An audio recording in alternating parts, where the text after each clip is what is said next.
Welcome to the Zoe Routh Leadership Podcast, where we share all things people stuff in leadership. Learn from leaders who have done the hard yards and learn from experience. Hear from expert authors about the latest insights from culture to strategy and messy people dynamics. Get tips and insights from multiple award-winning author and leadership expert herself, Zoe Routh. Now, on with the show. Hey, it's Zoe, your friendly neighborhood Australian-Canadian leadership expert. Welcome back to the show. I have a question for you. How good is your leadership presence? Are you so still and calm and centered that people are entrained by your very way of being? Well, my guest today certainly is Jeff Nischwitz. He is an ex-lawyer, ex-entrepreneur, now leadership expert, author of 4 books, soon to be 5. He's based in Florida, and he's done a number of amazing things, including walking the Camino Trail in Spain, which is a beautiful part of the world. And as somebody who loves expeditioning, I'm pretty excited by that. But Jeff, in speaking to him, I started off the interview being excited, bubbly, and then towards the end, I was just so calm and peaceful. This is the kind of effect that this man had on me, and I'm hoping will have on you as listeners as you tune in and listen to his story. Jeff's done an enormous amount of work on himself and what he encourages his clients to do as well. And there's lots of wonderful, useful insights today on how we can turn the lens of perspective on ourselves so that we can get to that calm and centered place. And boy, don't we need it these days. So let's get into it. Jeff Nischwitz, all the way from beautiful Florida. Welcome to the show. Thanks, Zoe. I'm excited to be here all the way from the Gulf of Mexico in Florida. Is that a very specific thing that people need to understand about Florida? That it's the Gulf of Mexico? Well, it is because it tells them which side of Florida I'm on, because if you're on the East Coast, you're on the Atlantic Ocean. If you're on the West Coast of Florida, you're on the Gulf of Mexico. 2 different bodies of water. And that's important for cultural reasons or geographic ones? Just for people in Florida, it's a big deal which coast you're on. Really? I don't know what it means, but people always want to know which coast you're on. That's so funny. I've only been here 2 years, so I don't care. I think it's the same humans the world over, because here in Canberra, we're a small country town. There's 400,000 people, and you're either on north side or south side. And it makes a big deal. It's a big difference. Are you a north sider or a south sider? And there's a whole different culture and subcontext. And I suspect whichever coast or ocean you're on is something similar. Very true. I've only been here a couple of years, but I lived in Cleveland, Ohio for 35 years, and it was exactly the same there. It was an east and west side question. Which side of town do you live on? And I was like, what does it matter? But it mattered if you were from there. It's so arbitrary. And I think it's actually a wonderful metaphor to think about the arbitrary divisions in humans, or between humans. And we put up these artificial boundaries, whether it's east or west, north, south, or this coast or that coast, or even this country or that country. It is really arbitrary. And yet we build our identities often to these locations. So I want to ask you a question. Just before we got on the show, you were telling me about this great podcast with a guy who loves words. And the theme of the podcast is you talk the whole podcast about one word, which I think is a great premise. And just before we got started, we were discussing vertical leadership development, which is the theme of the show and in amplifiers for this quarter. And essentially vertical leadership development is about expanding perspective and our ability to act from that point of view. And I have a sense that perspective is something that's really important to you and your work as a leadership expert and an author. So tell me, when I say perspective, you say what? When I say perspective, 2 things come to mind. One is a variation of that, which is perception. And, I deeply believe, and I think it's actually, I call it a truth, that when it comes to people, perception and perspective is reality. So part of it is, now that's true, and too many people are arguing the so-called facts, but if someone experienced me a certain way, then that's what's true for them. So my perspective shift is to be open to that And to be able to say, I'm willing to see that instead of trying to tell you what I thought it was about, or more often leaders go into, let me tell you what my intent was. And I say, your intent is irrelevant. What matters is your impact. And that's a fundamental shift in perspective, to go from it's about my intent to it's really about the impact I have. And to me, leadership is about impact. It's not about intent. Good intentions don't change anything. I think you still need good intentions. I think you need to come from a good place and intend to have good outcomes. You're right, though. It's like, well, whether it was good or bad doesn't matter. It depends what the consequences were. Well, I believe in the good intentions. What I would add is that what I see too often in leaders is almost an abdication and a default to say, so if someone has a negative experience, whatever that means to them, with me or through me, or an impact, if I didn't intend it, then somehow that's my out card. So if, let's say that I did something or said something or did it in a certain way, so someone's experience is they felt undervalued. Me saying, I didn't mean for you to feel undervalued, that's pretty irrelevant. I mean, it's nice, but the fact is I still had that impact. To me, my leadership and what I think growing leadership is about is saying, you know what, tell me about that experience, because I don't want you to experience undervalued from me. Let me see how I can show up differently next time, because I don't want to have that impact, because the impact I have on you matters, because you matter. I like that message. And at the same time, what's grinding gears in my brain a little bit is if we take that to the nth degree, then we somehow become responsible. I'm not sure. You can correct me with the terminology around this. Responsible for everybody else's experience of us. And I think that's not always the case. Like, everybody has responsibility for their own experience. And at the same time, I think we can be interested and care about people's experience of us. So can you tease that out a little bit? Like, sure, absolutely. If our intention is good and it doesn't come across as having landed well and people have a bad experience of us, who's responsible for that? Well, this is one of the things that I think is a challenge in our life and in our assessments of leadership. We go to a place which your question did, which is it's either or. What if we're both responsible? What if I'm not responsible for the experience you have of me, but I choose to take responsibility for whatever impact I have? So it's not abdicating and saying, you know, so your opportunity on the so-called other side, I hesitate to even say that, but on the person who had the impact from an experience with me, it's up to you to do whatever work you choose to do. I don't get to do your work for you. I want to do my work. And so if I'm leading and say, I had good intentions, so my impact doesn't matter, that to me is a failure of leadership. And so if you go back to, have you ever read the book Extreme Ownership? Yes. Good, Jocko. So this to me is another layer of extreme ownership.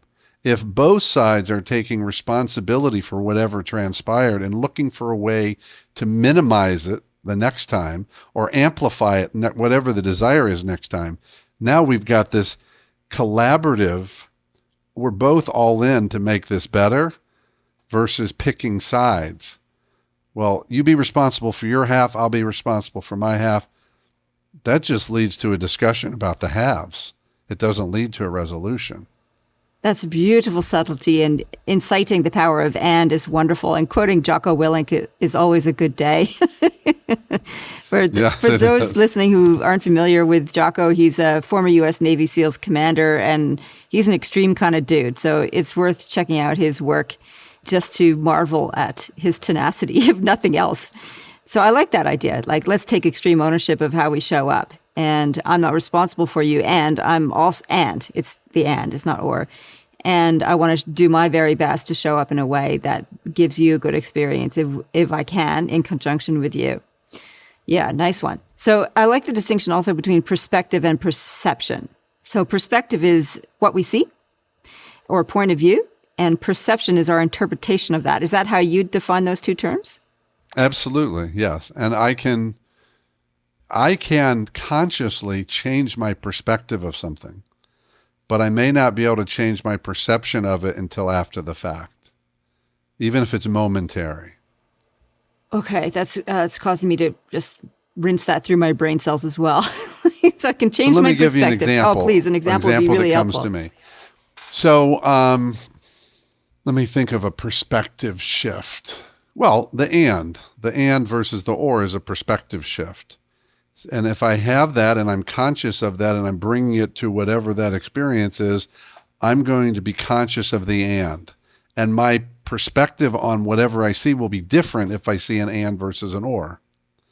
My perception feels like almost a reaction to a situation or an experience. And I might have to catch myself and say, for example, sometimes, because I like to say this, that one thing I've learned that has really smoothed out my life, no matter what happens in my life, is accepting the truth that I don't control much of anything. That's very Buddhist, isn't it? It feels like. It is. And I've not studied Buddhism, but I've read that's what it is. And so I control this for the most part. What I typically don't control is my unconscious until I bring it more into the conscious state in little pieces. And I also don't control my immediate reaction to things emotionally, that immediate thing. So for example, if I'm driving in a car, and I've gotten a lot different with it, but if someone cuts me off and startles me, I might have an immediate reaction that I didn't fully control, but in an instant, I can really reframe it and change my perception of it and say, well, essentially they cut me off, but I don't even know what that was about. They didn't see me, whatever it was. I'm okay. They're okay. And I can go back to calm really quickly. So I can adjust really quickly. So that's what I'm saying about my perception of what I experience, what I see in someone. But perspective feels more intentional to me, more conscious to me, and what I see. That's a nice distinction, nice clarification. I like the fact that you pointed out that we're always going to get triggered, no matter how much work we do on ourselves. We have biological equipment which is wired to help us have triggers and have reactions because it's designed to keep us safe. Some of those are helpful and some of them are not so helpful. As in I got caught off in traffic and I want to flip somebody the finger. Not helpful in terms of developing sense of calm and even peace in the world. But you're right. Like with more disciplined practice, we can go, oh, I've been triggered, and reframe, look for a more appropriate interpretation of that serves me and others well. So something you said also there, you talked about bringing the unconscious conscious in little bits and pieces. What is your practice around that? Well, there's several elements of it. One is I get outside perspective in the form of coaches and mentors and some friends who are willing to tell me the truth or ask me the difficult questions. That's number one. Number two, I have to be willing to ask myself questions, and I'm going to go dig into that a little deeper in a moment. But the key is I look for things that don't make sense and explore them. So for example, something just happened recently. Let me use an example with someone else because it was fresh in my mind. It was a coaching client today. They were telling me about a situation in their life where someone did some really rude and disrespectful things to them. Whatever they said, it was clearly disrespectful and rude and almost obnoxious or worse. And my client said they went to rage over it. And so after a few questions, I said, so here's what this person did and said. And they said, yep. And so I often do what I call it the restate. I'll take what I heard them say and I'll say it back to them. And it was some version of, so this person at the gym said this, did this, you experienced this, and your response was rage. Does that make sense? And they said, yeah, the way you just said it to me doesn't feel like rage. So to me, that's an opportunity to go take a look at that. What was something else that's probably going on there? Probably something that, if it was me assessing myself, that I brought into that. And when I go into that, now I can start to understand, oh, that's that trigger. And that's really about this. And the more I can be aware of that, I will be less triggered. And when I do get triggered, I will recover more quickly so that I can show up the way I want to show up versus in a reactive mode.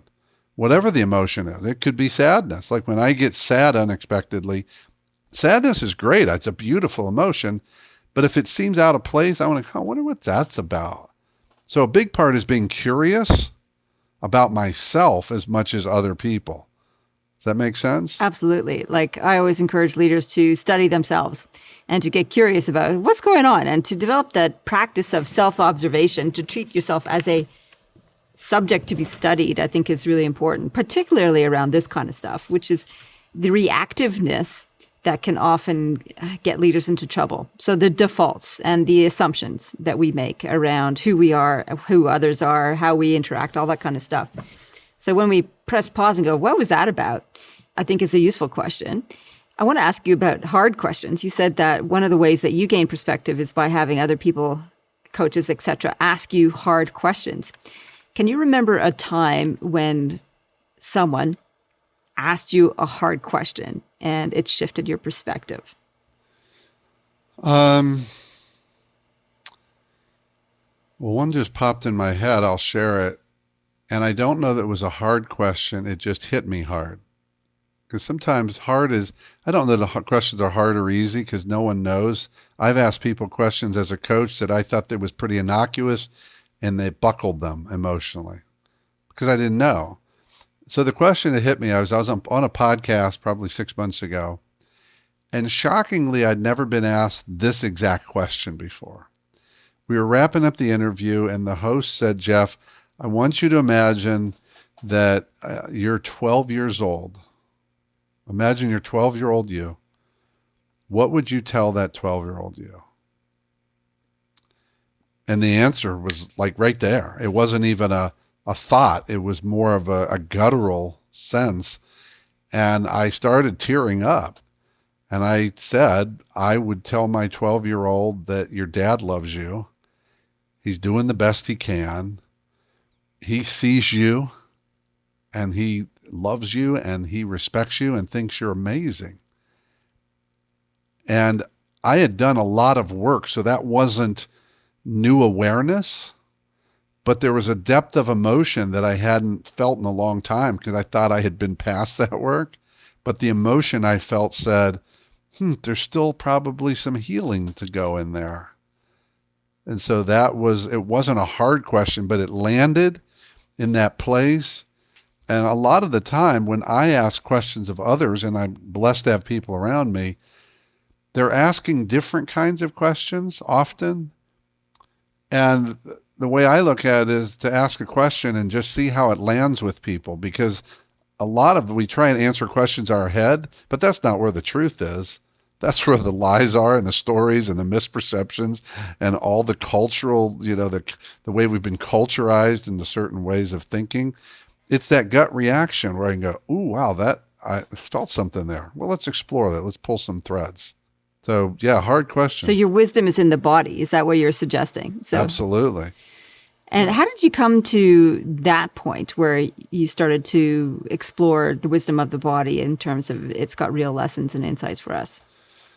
It came from a moment of truth. 11 years ago, 2010, early April, I can't tell you the exact date. I was on a men's retreat and that I didn't know why I was going, except some friends said they thought I'd get something out of it. And it's a retreat that's very intense. So you're very emotionally and intellectually occupied.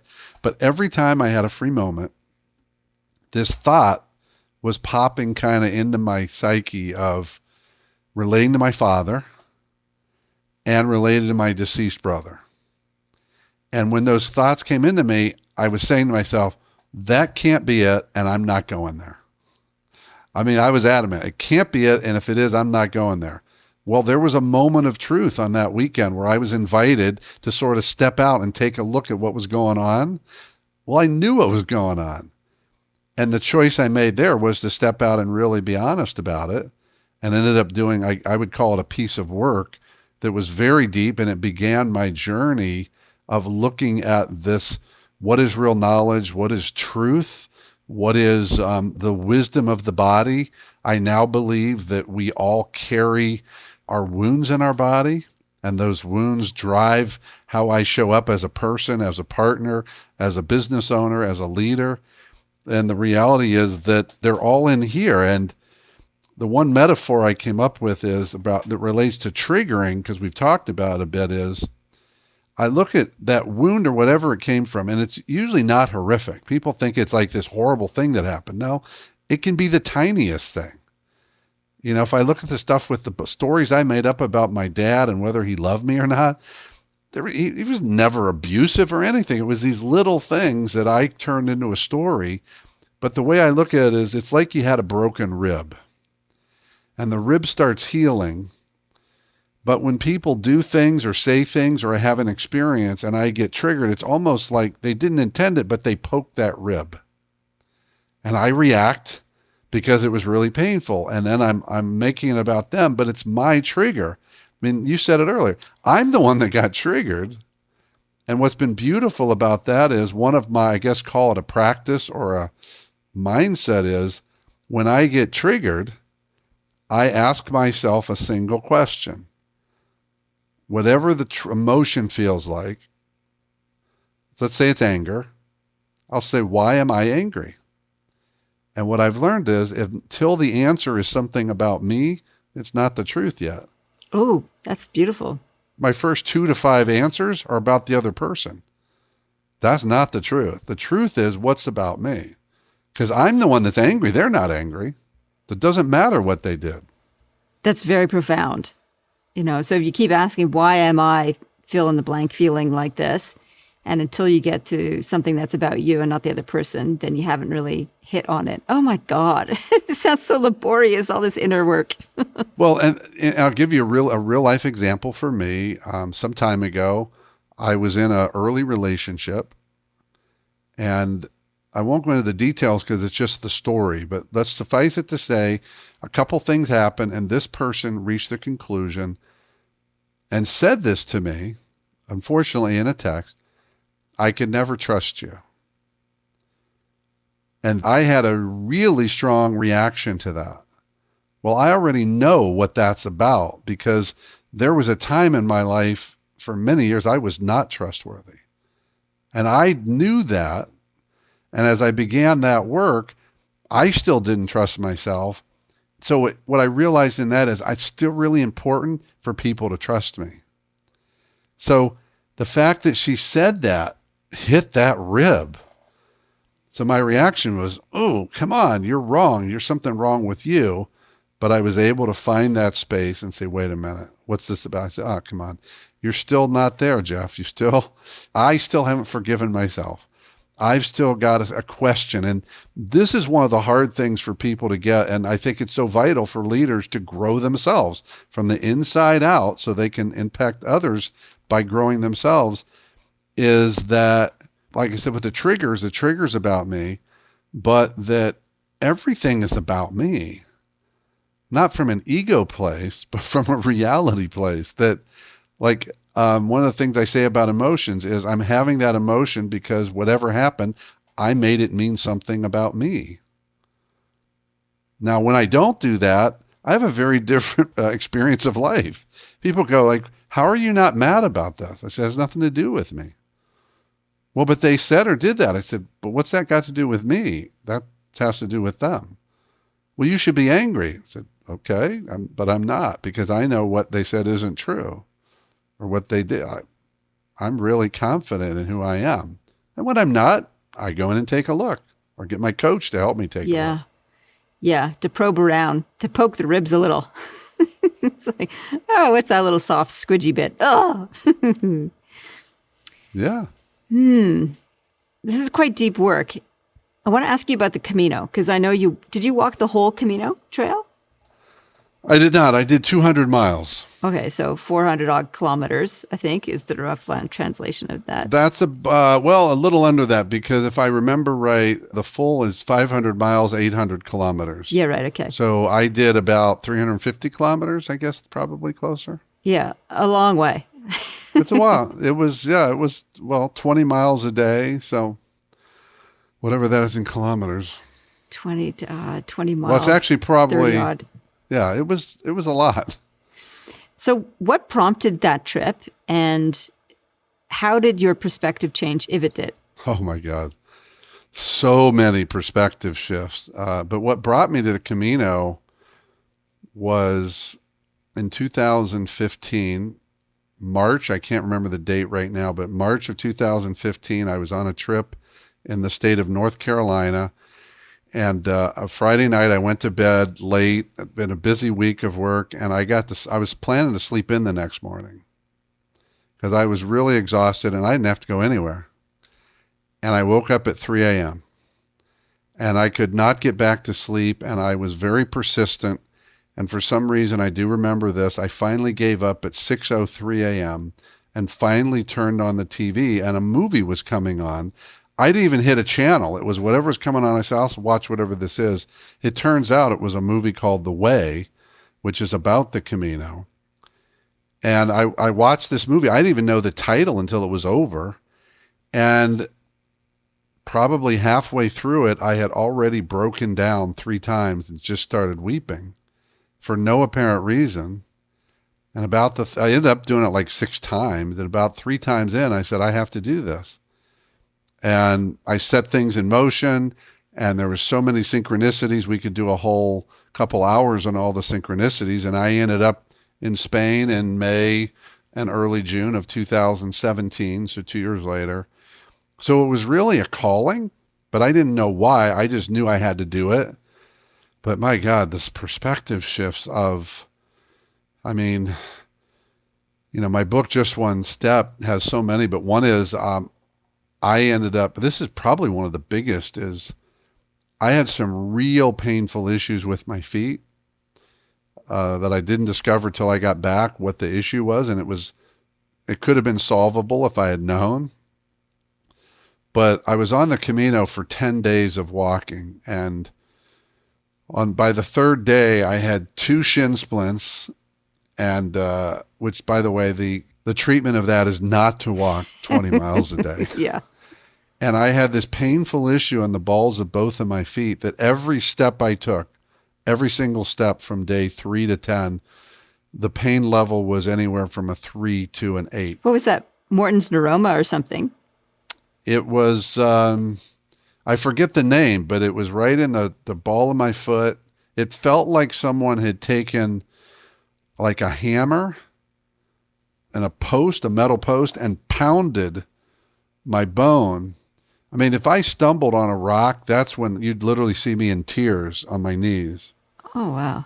So, but I kept going. But what I learned was I tried to figure out how to do it differently. And the most pain was walking downhill, because uphill was more of a lung issue. Flatland was flatland, but downhill really hurt because it was putting all the stress on my feet and ankles and shins. So I started walking downhill backwards. That's completely very backwards. difficult. Not sideways, not my head over my shoulder, walking backwards with looking up the hill and walking backwards, because it put less stress on my feet, ankles, and shins. And people thought I was nuts until they started trying it, and some of them kept it up. I did that a long way, but what I learned in that is that often we're trying to tweak things. What we have to do is fundamentally turn around and do them completely opposite.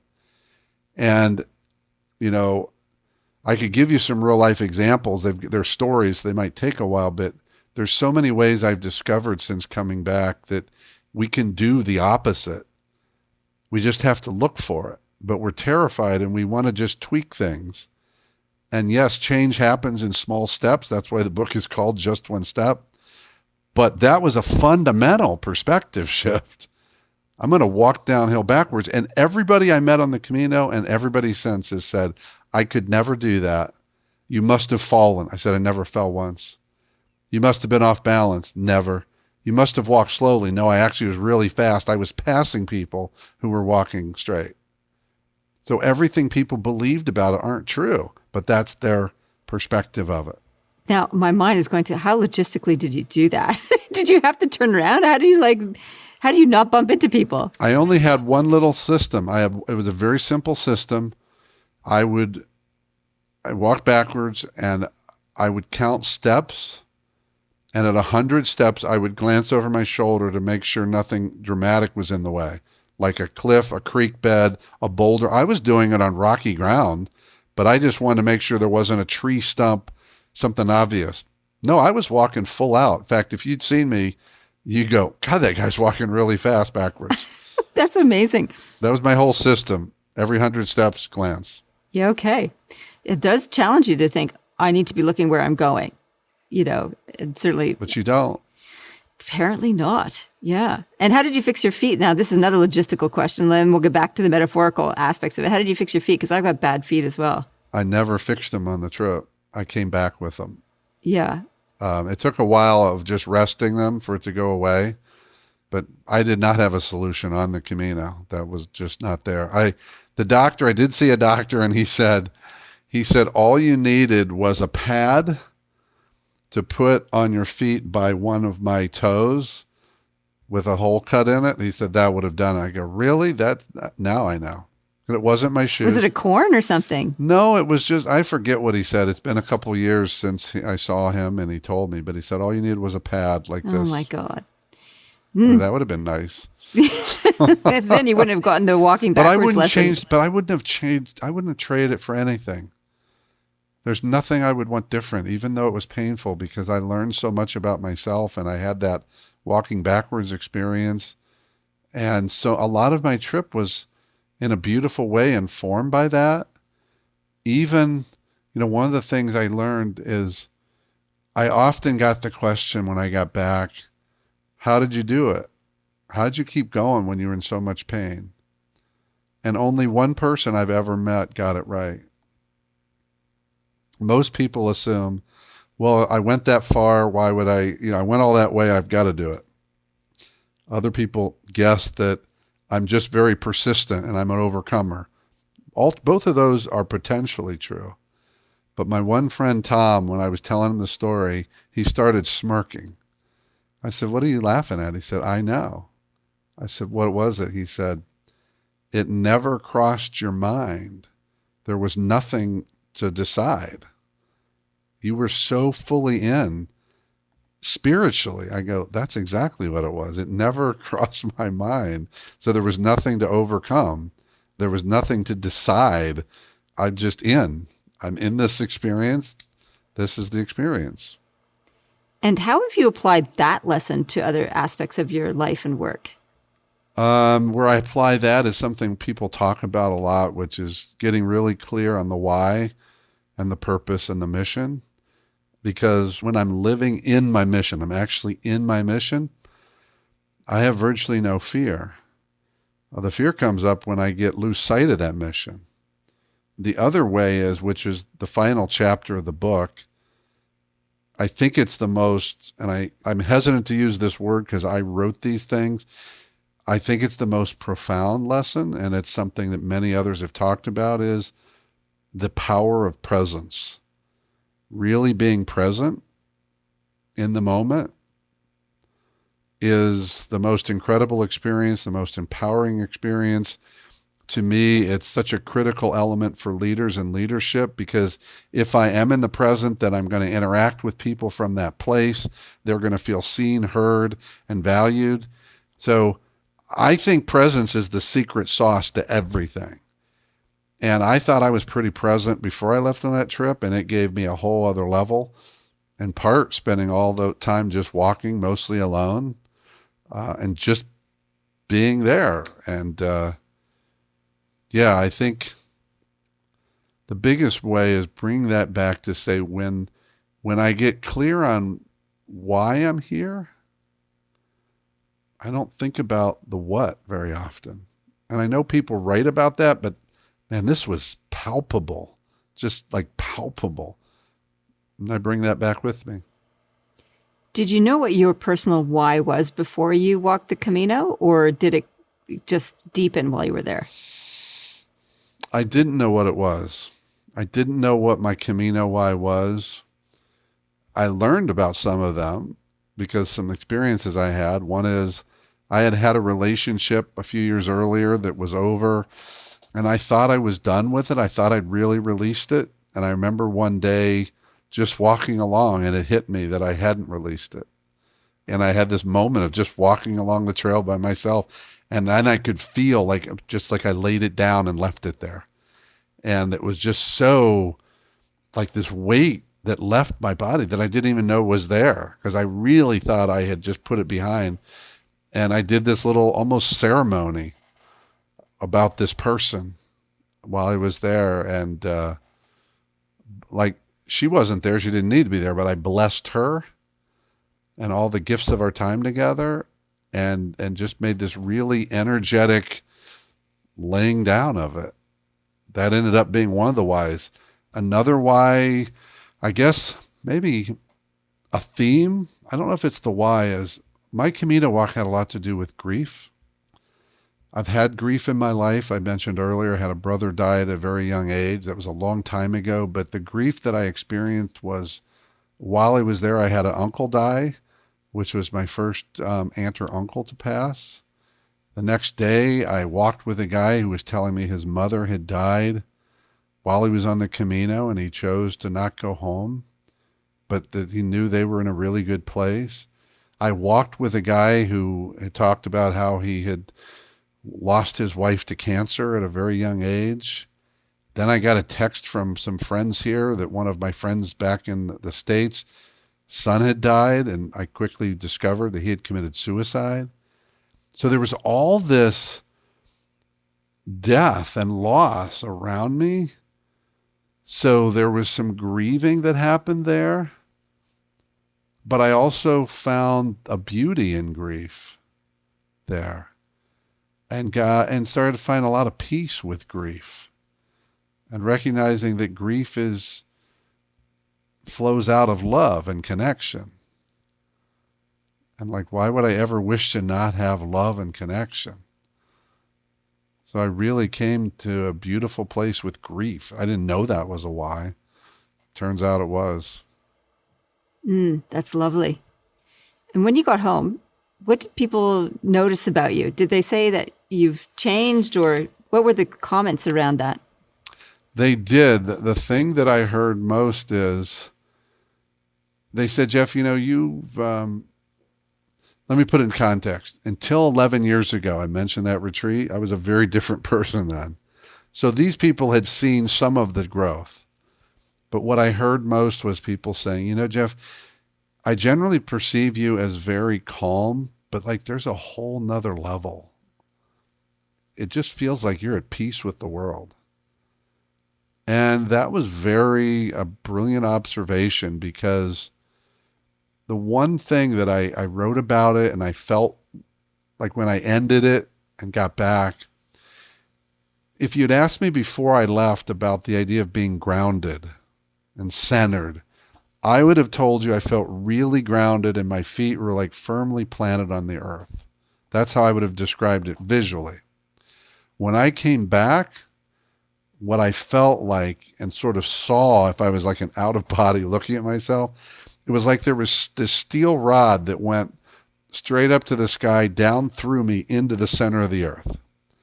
And I don't know where this came from, but I remember this sense of that 1,000 people, that was the number, 1,000 people could try and push me over and they couldn't budge me. But I wouldn't have to resist. Like, I'm just here. And I think part of that is the presence part.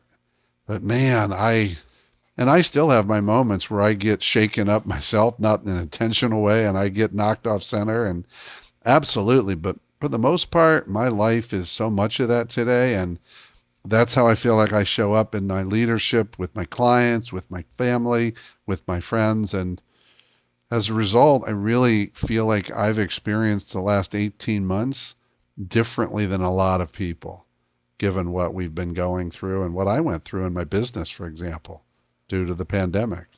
1,000 people couldn't push you over. Nope. And I didn't have to fight them. Just stand there and be me.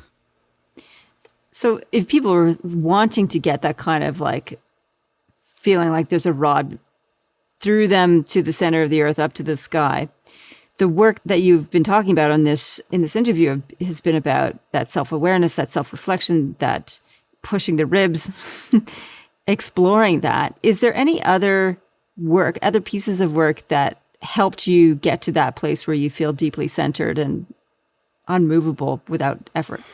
Well, I mentioned a moment ago work on presence. And we could talk for a long time about that, but the short answer I'd give on presence is to understand that presence is not the same as less distracted. Too many people think that the issue is I'm distracted by technology and such and the fast pace of the world. If I can just put that aside, now I'm present. Nope, you're just less distracted. To learn the power of a single breath. I mean, we could, you can go to week-long retreats on breathing. I'm just talking about learning how to take a conscious breath, because when I'm present, I don't have fear. I don't have doubt. I don't have regret. I don't even have anger, because I'm just in this moment. So work on presence. The other is, and it's related to the triggers, but it's the willingness to be really honest with yourself. And I think sometimes we have to be willing to make a couple of assumptions. So I tend to use assumptive questions. And what I've learned about that is that we are so good at self-protection that if we don't have assumptive questions, we can defend ourselves against the truth. So let me give you an example, a question I asked a coaching client today. Instead of asking him, do you think you're afraid? Okay? Or is there some fear going on here? My assumptive question is, so what are you afraid of? Oh, just say it. Just say it. Don't ask, are you afraid? Because the answer is going to be no. Because my answer wants to be no, and I can put up the walls. So I really rely heavily for myself and others on assumptive questions. So if it's really not true, we'll find out. But if we're not willing to admit that, but most of us like to ask that question. Let's see, like fear is we are so terrified by the idea of being afraid, especially men more than women, because we're not allowed to be afraid as men, that often there's so much going on that is fear, but we don't want to call it that because we don't want to admit it. Like to me, procrastination, everybody says, well, I'm just a procrastinator. No, it's fear-driven. The procrastination is an outcome of the fear. You created this, whatever the procrastination is, to avoid something. There's some risk here. So how am I get honest with myself? We do have to change the questions we ask ourselves. And that's something I do a lot. That's a pretty powerful assumptive question. So it's are there more than one major, like that seems like the major one. Are there any other major assumptive questions that you could have in your toolkit? Well, I would say you can turn anything into an assumptive question. So a lot of us have issues around money, beliefs around money and stories about money, and some people call it money shadows. Well, an assumptive question is saying, instead of saying to you, do you have some beliefs about money that are not serving you? I say, no. No, I'm not going to ask anybody that. I'm not going to ask anybody that. I'm going to say something like, so where do your beliefs about money impact your life? Okay, I understand. And it's based upon some science, because there's science that says that when we're asked a question, an open-ended question, we automatically and honestly seek to answer it. So that's playing off of that. Now, someone can choose not to tell me what came up for them, or I can choose not to say it to myself out loud, but those answers come to us automatically, versus the others, we've got to go pull them out, and they're well protected. That's the other thing, you talk about a process. Remember I said earlier some assumptions we need to make? Here's one. It's important that we assume that everything we do instinctually, especially at the beginning, is designed to protect us. Yeah. Yeah. It's a protection.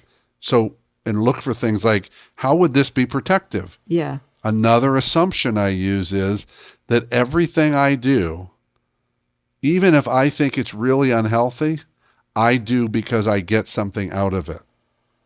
Yeah, there's a payoff of some sort. There's a payoff. Yeah. People say, oh, there's no payoff. I need to stop this. I say, oh, no, there's a payoff. Let's find the payoff. Then we can understand what you're really pursuing. We're bringing it out of the unconscious. Remember we said at the beginning, we're bringing it out of the unconscious and into the conscious. And now I got a shot. Now I got a shot at changing things. If it's in the unconscious, I don't have much hope. That's right, because it continues to prompt our behavior, our impulses, and our triggers. Always. Yeah. Getting perspective, there's the word for us again, on ourselves and all that heaving mess and mass underneath the surface is our work as leaders for sure. So you've written how many books now? 4? I've written 4 and working on my 5th right now. And your 5th. And when the 5th book, I love it, is called Snow Globe Leadership. And what's the tagline? Shaken, not settled. Shaken, not settled. And when is this book coming out? First week or 2 of November. November 2021. Lovely. I'm not sure if I can ask you this. Being an author myself, do you have a favorite book that you've written? Oh, gosh, that's really hard. I'm going to answer it, though. I could tell the story how they're all different. I'm going to say this, Just One Step, the one about the Camino and the lessons from that. And I say that because that book scared me the most. Really? Yeah, that book brought up more, so much of some of the old stories or the remnants of them of like, who am I to think I've got something that is this impactful? So that's why I think it's my favorite, because it scared me the most, which means I was the most vulnerable in it. And I was pretty vulnerable in Unmasked. So that's saying a lot to say I felt even more vulnerable with Just One Step.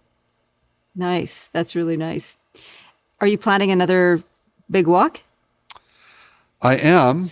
COVID put a damper on that a bit. Yeah. What I haven't decided, Zoe, is am I going to go back to the Camino and walk the whole thing, start to finish, or am I going to go back and just walk the part I didn't do, which would be about 300 miles? I don't know how I feel about that. But it's in the game plan, but it's not scheduled. Got it. That's lovely. It won't be 2022 just because I have some other adventures planned in 2022. My big walk is the Larapinta. I've had it deferred twice now due to the pandemic. So I'm like, 2022, gonna happen. But don't want to get too wrapped up in that in case it doesn't. Right. Yeah. Jeff, where can people find out more about you and your work and your books? Yeah, well, the good news for me, and you may have the same gift with your name, Zoe, is that my name is so unique. If you can spell my last name, which is Nischwitz, it's easy to find me because I'm at nischwitzgroup.com, or Jeff@nischwitzgroup is my email.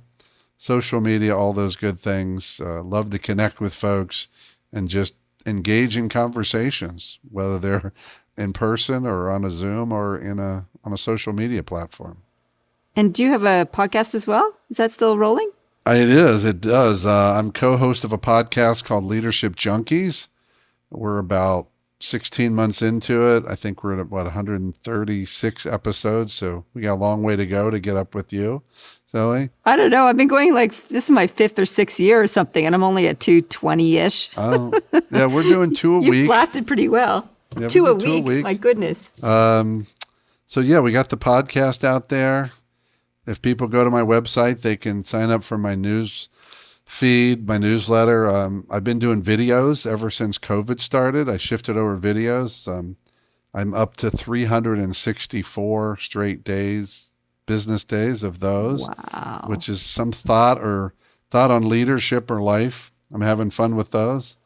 That's amazing. So there's lots of ways to engage. Oh, thank you so much. Jeff, this has been a lovely conversation. I've loved your perspective on perspective and perception and walking trails and big shifts around who we are as humans and who you are as a human. So thank you so much for your contribution and all the wonderful work that you do and the work that you've done on yourself, because it does have ripple effects. And it does, when I meet somebody who is as centered as you, it's a resonance. You bring everybody else into that lovely, just calm and staid and stoic state. So I thank you for all of that.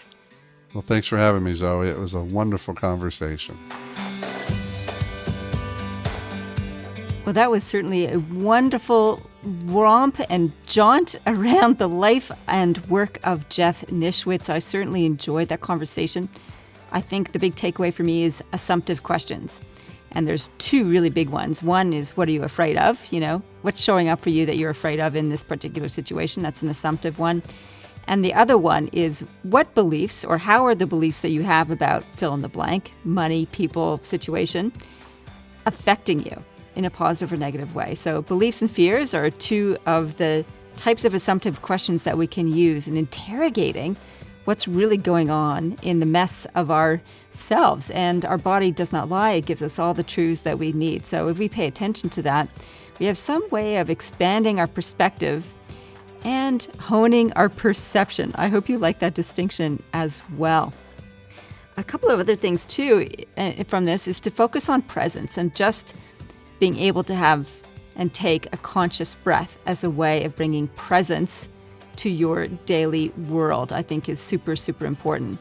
One of the things I teach is nose, toes, and pose. It's a way of becoming super present and confident and centered. Nose is breathing, so taking conscious breaths. Toes is digging your toes into the ground so that you're anchored in the present, in the actual reality of right here, right now. And pose is doing power poses so that you can allow your biology to surge with testosterone.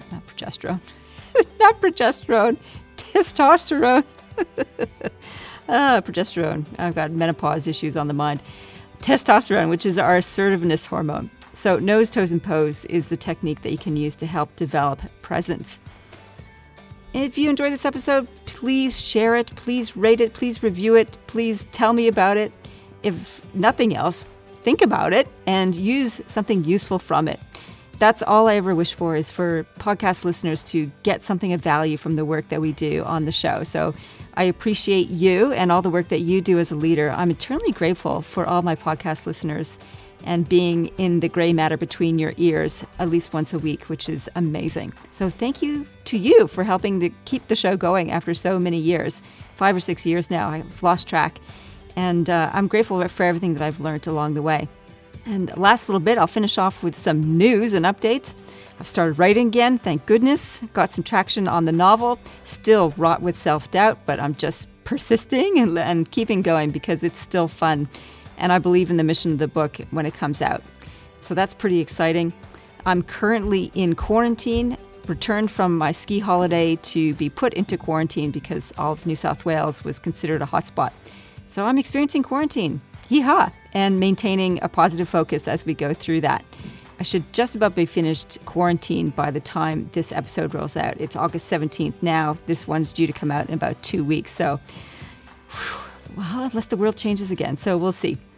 In the meantime, I hope you are safe and well and that all your family and loved ones are feeling safe and well as well. My thoughts go out to everyone who's doing it tough through COVID, which is a lot of us, and some are doing it even more tougher than others. So my heart goes out to all of you, and I wish you absolutely all the best in getting through this. And we're in this together. So in the meantime, live well, lead well. You've been listening to the Zoe Routh Leadership Podcast with leadership expert Zoe Routh. For more about people stuff and to contact Zoe, go to zoerouth.com.